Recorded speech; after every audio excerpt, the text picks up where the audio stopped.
சுதந்திர போராட்ட வீரர் மாவீரன் அழகு முத்துக்கோன் பிறந்த நாளையொட்டி சென்னை எழும்பூர் ரயில் நிலையம் அருகே உள்ள அவரது சிலைக்கு முதலமைச்சர் மு.க.ஸ்டாலின் மரியாதை செலுத்தி மாலை அணிவித்த காட்சிகளை காணலாம்.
சுதந்திர போராட்ட வீரர் மாவீரன் அழகு முத்துக்கோன் பிறந்த நாளையொட்டி சென்னை எழும்பூர் ரயில் நிலையம் அருகே உள்ள அவரது சிலைக்கு முதலமைச்சர் மு.க.ஸ்டாலின் மாலை அணிவித்து மரியாதை செலுத்தி வருகிறார். அந்த காட்சிகளை நேரடியாக பார்த்துக் கொண்டிருக்கிறோம்.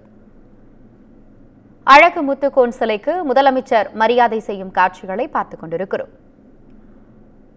மாவீரர் அழகு முத்துக்கோன் சிலைக்கு முதலமைச்சர் மலர் தூவி மரியாதை செய்து வருகிறார்.